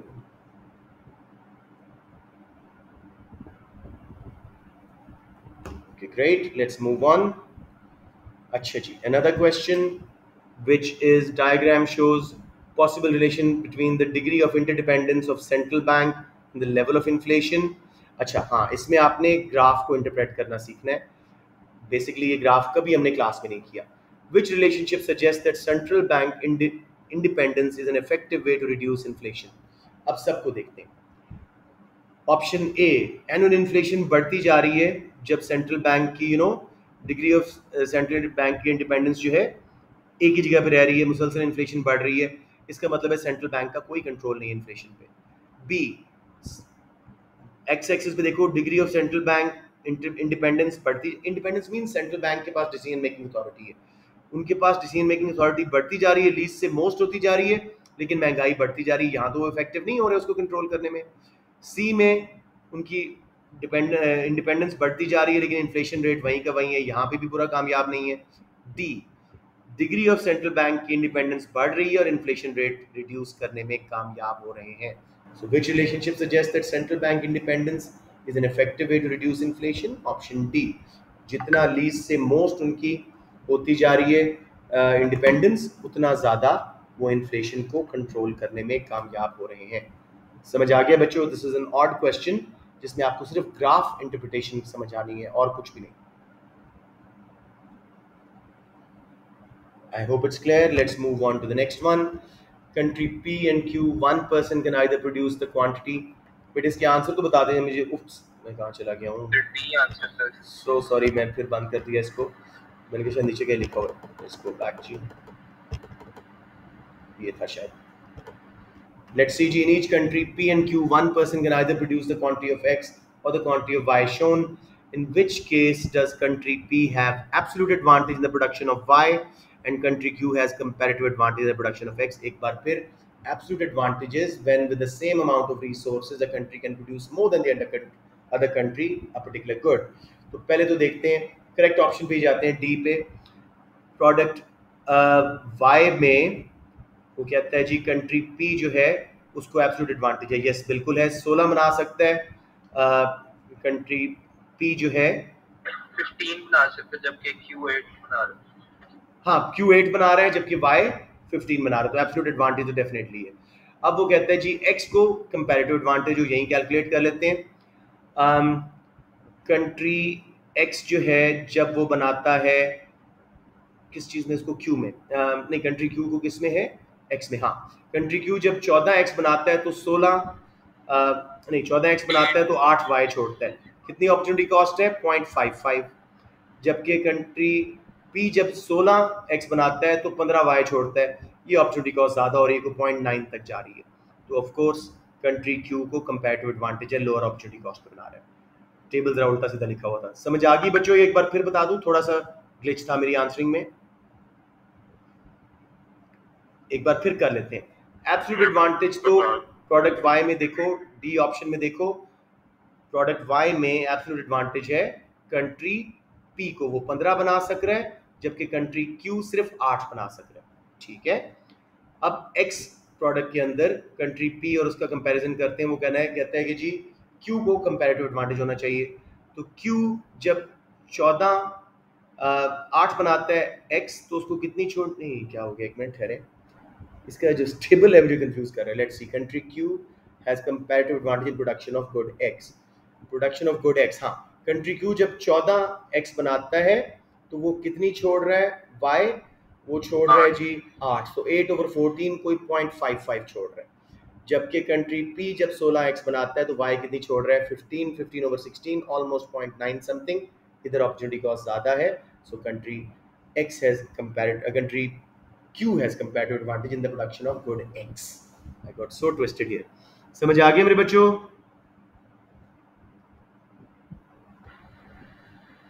Okay, next जी, table gives data, good, अच्छी बात है, इसको देखते हैं। ये एक अच्छा क्वेश्चन है, इसको जरा तसल्ली से समझते हैं। Table gives data for an economy, GDP का उसने फिगर्स दिए और डिफ्लेटर, वैसे ये है A2 का लेकिन ये दे रहा है, तो let's solve it and let's get it over with. In which year did GDP decline compared with the previous year? तो उसका बेटे हल ये होता है कि आप लोग निकालते हैं, क्या उसको बोलते हैं, डिफ्लेटर निकालते हैं। ठीक है, तो इसकी करेक्ट ऑप्शन मुझे बता दो ताकि मैं जुबानी कैलकुलेशन में मेरे से कोई गलती ना हो जाए। Sorry, 2012, let's see. अच्छा जी, अब 2020 में इसका फॉर्मूला क्या है, जीडीपी को डिवाइड करना डिफ्लेटर से। 200 था जीडीपी, डिफ्लेटर क्या होता है, current year price index over base year price index. ये जीडीपी में से इन्फ्लेशन का इफेक्ट निकाल लेता है, महंगाई का इफेक्ट निकालता है। 200/100 2, ठीक है। 2011 में 220/109 2 पॉइंट समथिंग हो जाएगा, 2.02 और समथिंग इंक्रीज हो रहा है। 2012 में 240/125 डिफ्लेटर से डिवाइड करोगे तो आंसर कोई 1.9 यहाँ पे डिक्लाइन कर गया, तो बी इज करेक्ट। समझ आ गया बेटे? जीडीपी को डिफ्लेटर से डिवाइड करना, रियल जीडीपी बन रहा है। कोई कंफ्यूजन मेरे बच्चों? नेक्स्ट जी, अच्छा जी, ये क्या क्वेश्चन है, इसकी भी ऑप्शन बता दें बच्चों। ये याद Okay, कोई मसला नहीं, let's work it out then. A country takes no part in international trade and its domestic market prices, PD. The country decides to engage in free trade and the market price rises to the world price, PW. What happens to consumer surplus and producer surplus when the economy engages in free trade? Let's see consumer surplus. पहले price थी PD, उनका consumer surplus जो है क्या उसको बोलते हैं, x Y था और ऊपर वाला हिस्सा जिसमें कोई लेबल नहीं किया हुआ, डिमांड कर्व से नीचे नीचे, प्राइस लाइन से ऊपर ऊपर। अब जब प्राइस वर्ल्ड पे गए हैं तो एक्स और वाई वाला कंज्यूमर सरप्लस खत्म हो गया। प्रोड्यूसर सरप्लस देखते हैं जी, सप्लाई कर्व से ऊपर ऊपर, जब प्राइस पीडी थी तो नीचे वाला हिस्सा था, पीडब्ल्यू गया तो प्रोड्यूसर्स को एक्स वाई एंड जी का गेन आया है, ठीक है ना, प्राइस बढ़ने से। So let's look at the option. Domestic consumers gain Z only. नहीं, Z तो deadweight loss है. Domestic consumers lose X and Y. This is correct. पहले जब प्राइस PD थी तो प्राइस लाइन से ऊपर ऊपर, डिमांड कर्व से नीचे नीचे, X Y दोनों एरियाज उनको सरप्लस मिल रहे थे। अब सिर्फ ऊपर वाला मिलेगा जिसका कोई लेबल नहीं है।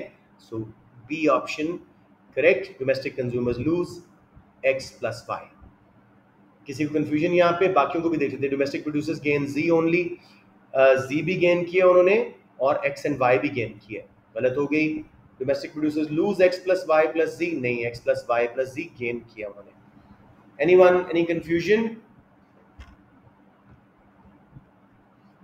राइट जी, तो ये हो गया महल में खत्म।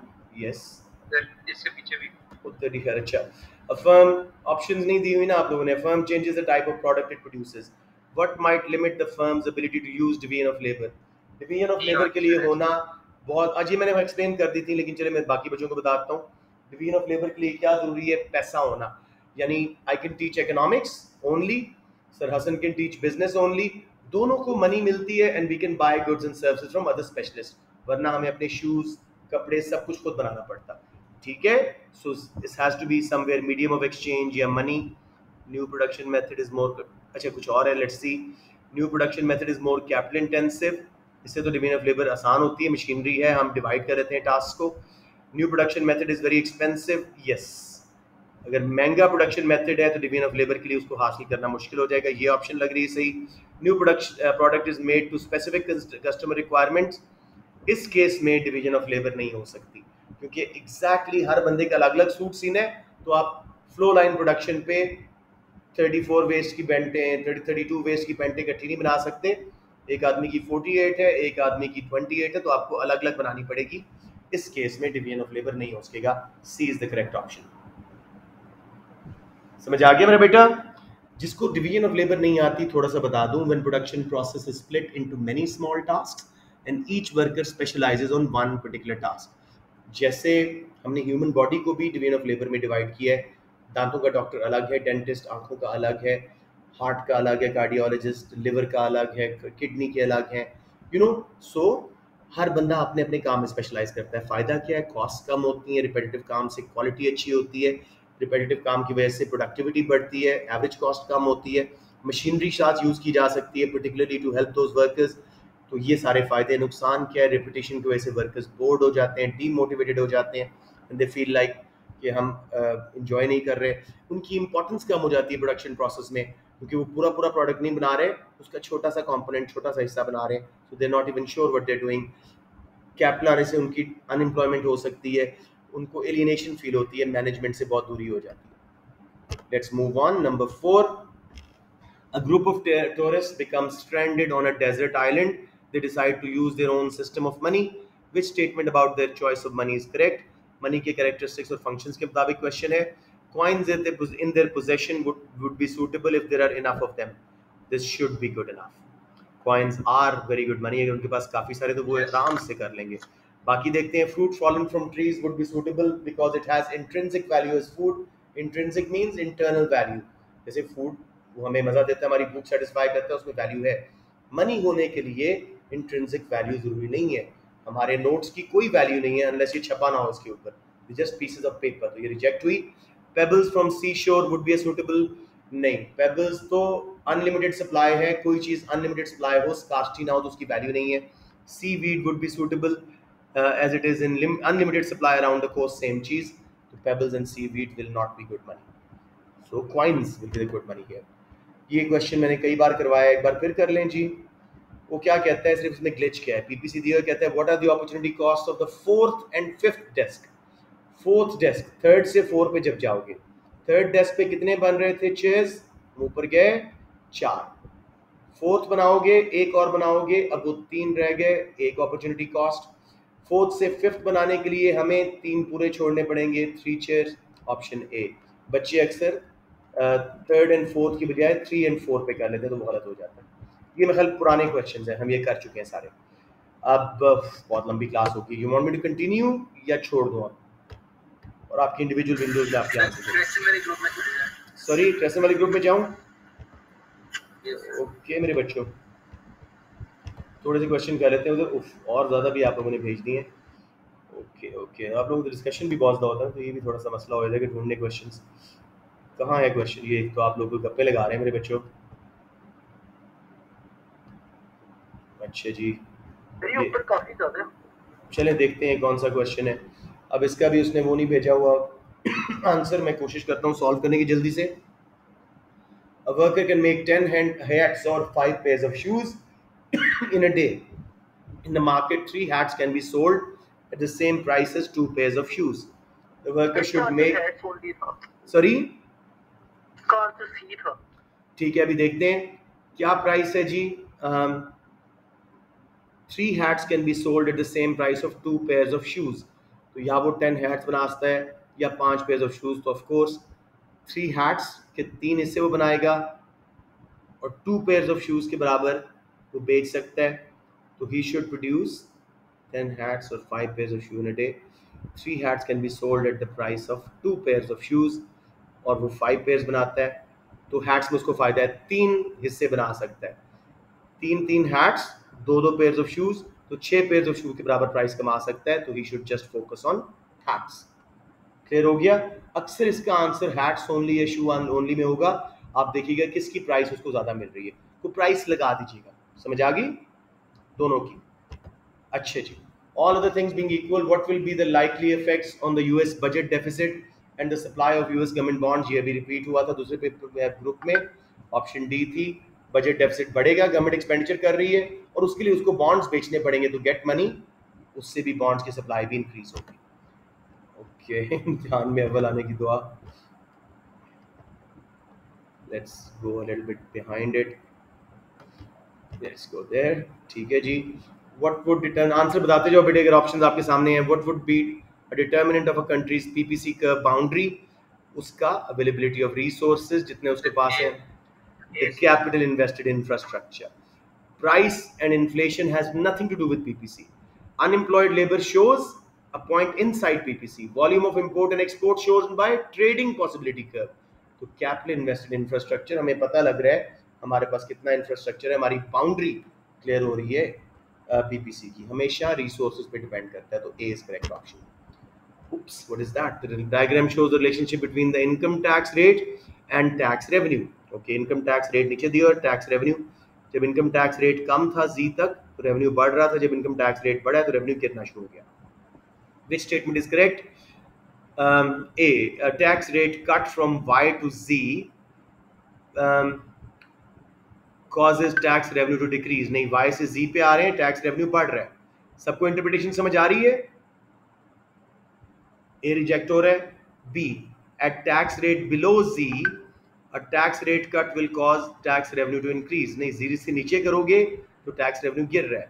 The greater the rate of tax increase beyond z, the smaller will be the tax revenue. ये बात ठीक है. Tax revenue will always increase as the rate of income tax increases. गलत, C correct है. The greater the rate of tax increase beyond z, the smaller will be the tax revenue generated. समझ आ रही है बच्चों? कोई confusion? Simple graph की interpretation थी. Anyone, any questions here?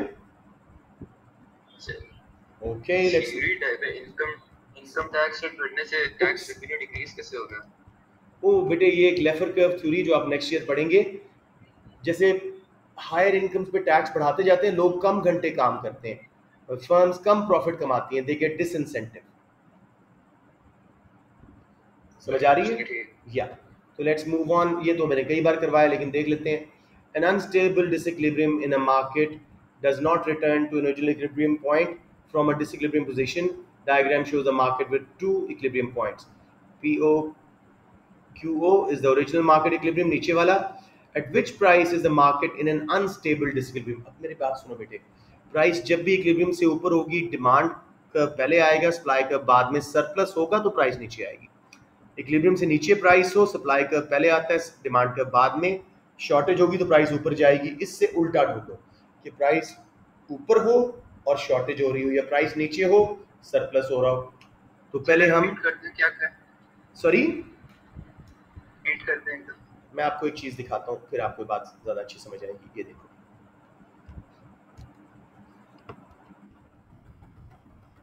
Normal demand and supply का equilibrium वापस क्यों आता है? Here is demand, here is supply, there is the equilibrium. Price, oops, price. अच्छा, इसका चार्ज खत्म हो गया है. मुझे I don't have the charger, I think. मुझे ज़ुबानी समझाना पड़ेगा. I'll try कि दूसरे से प्लग इन हो जाए, नहीं हो रहा. So ये तो मुझे ज़ुबानी करवाना पड़ेगा मेरे बच्चों. I'm so sorry. Let's see. Back to the question. बेटे ये देखो आप, सिंपल सी बात है. ये वापस आते हैं. देखो अदन आपने पूछा था ये क्वेश्चन, कौन बच्चा पूछ रहा था? चले मैं किसी बच्चे से बात करता हूँ. मुझे बताएं, प्राइस इक्विलिब्रियम से ऊपर जाए तो क्या डेवलप होता है, शॉर्टेज या सरप्लस? क्या ज्यादा होता है, सप्लाई या डिमांड? प्राइस अगर इक्विलिब्रियम से ऊपर जाए, सरप्लस वापस प्रेशर डालता है प्राइस को इक्विलिब्रियम पे आने के लिए. और अगर प्राइस इक्विलिब्रियम से नीचे हो तो शॉर्टेज क्रिएट होता है, डिमांड ज्यादा होती है सप्लाई से, इसलिए प्राइस ऊपर जाती है. सो डी देखो क्लियरली रिजेक्ट हो रही है. सप्लाई कम है, डिमांड ज्यादा है, ठीक है, वापस प्राइस ऊपर नहीं जाएगी.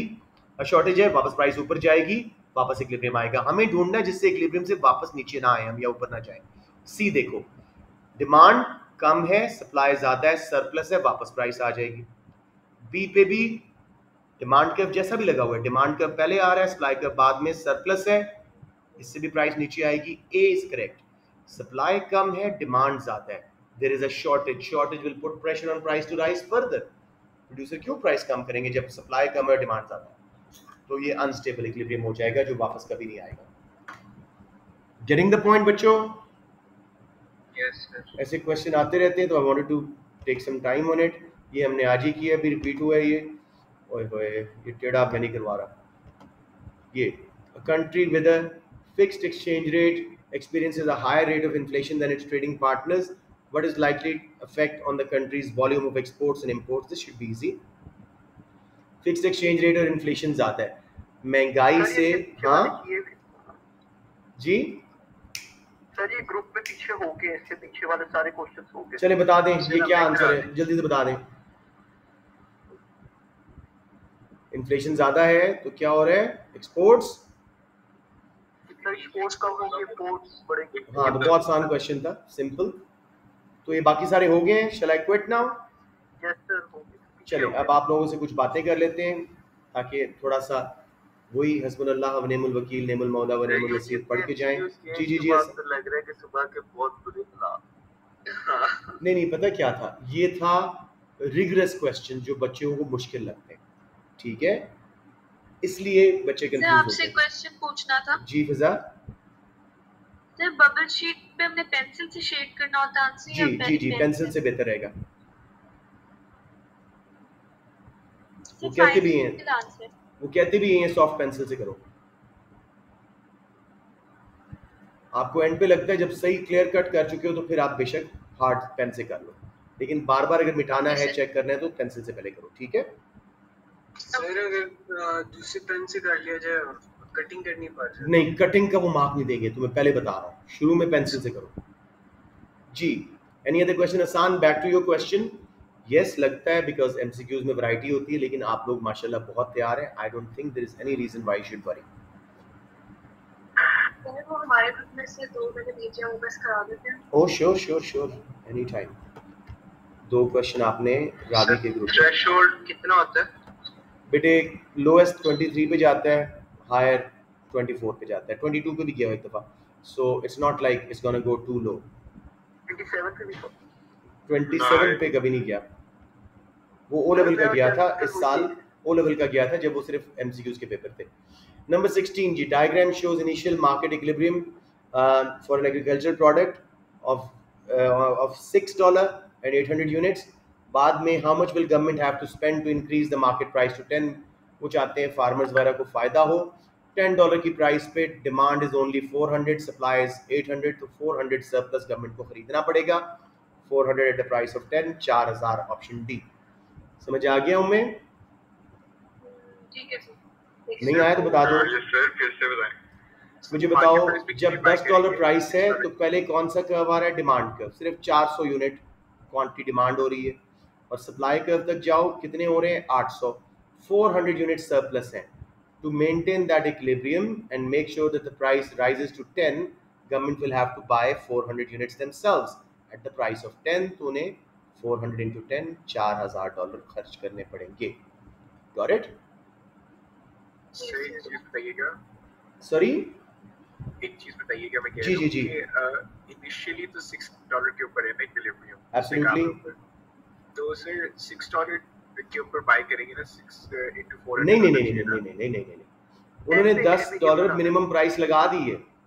अब सरप्लस खरीदना पड़ेगा, वही जो हम खरीद के बफर स्टॉक पे लगाते हैं, वो बात पूछ रहे हैं। जी sir. To increase the price to 10 पे ही सप्लायर करेंगे ना, 800 सप्लाई, 400 सरप्लस होगा, वो खरीद के बफर स्टॉक में लगाएंगे। ठीक है? जी सर। यस, ये देख लेते हैं जी, ये वाला है या सिर्फ 2 क्वेश्चंस थे? सही वाला है। अच्छा, which combination of events is most likely to leave the demand curve for a normal good in the same position? या तो supply curve shift हो रहा है, या demand curve shift होके वापस अपनी जगह पे आएगा। Decrease in consumer income, पहला फैक्टर, लेफ्ट पे शिफ्ट हो जाएगा demand. Increase in the price of substitute, इससे फिर दोबारा लेफ्ट हो जाएगा, तो ये गलत है ऑप्शन। समझ आ गया उम्मीद? सब्स्टिट्यूट की प्राइस बढ़ी है तो वापस प्राइस भी नहीं आ जाएगा। सॉरी, हाँ, decrease in consumer income, increase in price of substitute, yes yes, वापस शिफ्ट होके आ जाएगा ओरिजिनल पोजीशन पे। ए इज करेक्ट। अब समझ आ गया उनमें? ठीक है सर। हाँ जी। अगर उन्होंने कहा कि वापस इक्विलिब्रियम पे आ जाए, तो इसका क्या मतलब है? दोनों कर्व सेम जगह मूव करते हैं? हाँ, हम इसमें वो पेडेंटिस नहीं होंगे कि कितना हुआ शिफ्ट। वो कहता है मोस्ट लाइकली, तो वो ऑप्शन दे रहा है आपको कि मोस्ट लाइकली या तो वापस ऑपोजिट शिफ्ट होगा या सप्लाई कर्व शिफ्ट हो रहा होगा। बाकी सब में देखें डिमांड कर्व दोनों दफ़ा इनवर्ड या आउटवर्ड शिफ्ट हो रहा होगा, सिर्फ इसी में काउंटर शिफ्ट आएगा और वापस ओरिजिनल जगह पे आने का चांस है मोस्ट लाइकली। समझ आ गई बात? एनी अदर क्वेश्चन उम्मे, और इट्स डन? जी जी जी। एक भेजा मैंने कौन से ग्रुप में? मेरा भी रावी में अभी आपने भेजा है, तो एंड पे होना चाहिए ये वाला। तो इसमें पूछा कि डी क्यों नहीं हो सकता? ये वाला क्वेश्चन है बेटे, पहले ये बताओ। जी सर। अच्छा, there are 2 main types of coffee grown, Arabica and Robusta. The table gives details for the 4 largest coffee producers for 13 and 14. Production is measured in 1060 kilogram bags. Brazil में इतनी हो रही है रोबस्टा, और टोटल आउटपुट इतनी, Vietnam में इतनी है, इंडोनेशिया में इतनी है, कोलंबिया में इतनी है। What can be concluded from the table about production in 4 countries? असल ऑप्शन बी है करेक्ट। जी सर। Yes sir. आप कहते हैं डी क्यों नहीं हो सकता, ये पूछ रहे हैं? जी जी। अच्छा, नंबर 1 आप अपॉर्चुनिटी कॉस्ट इसमें कैलकुलेट करेंगे, वैसे इस वक्त हो नहीं सकेगी, ये बहुत मुश्किल हो जाएगा। Vietnam has a comparative advantage in robusta and Colombia in arabica. Let's see, Vietnam जब रोबस्टा बनाता है 27,800, तो वो कितनी छोड़ रहा है? 1175। यस, इसकी लोएस्ट कॉस्ट है, बिल्कुल सही बोल रहे हो।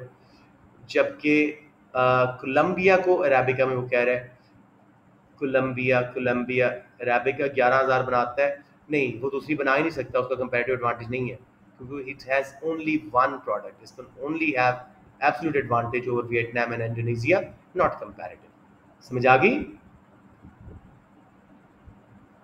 जब वो दूसरी गुड बना ही नहीं सक रहा, तो अपॉर्चुनिटी कॉस्ट आप कैसे कैलकुलेट करोगे? 0 over 11,000 करो, एरर आ जाएगा कैलकुलेटर पे। समझ आ गया? बी क्यों करेक्ट है? Brazil produces more coffee than the other 3 name producers together. देखते हैं, टोटल आउटपुट ब्राजील की है 53,800, बाकियों की 28 + 9 + 11 48,000 49,200 एंड समथिंग हो रही है। तो yes, this is undeniable. Clear हो गया बच्चों? यस ओके, एनीथिंग एल्स जी? सर वो एक बच्चा है कौन सा बच्चा है जी? रायन सर, जी, वो बोलते पूछ रहे हैं कि पाकिस्तान की इकोनॉमी कैसे सही होगी। पहले मुझे रिकॉर्डिंग ऑफ करने दो इससे पहले कि मैं पकड़ा जाऊं, ठीक है? Let me turn off the recording, फिर मैं आपसे ये बात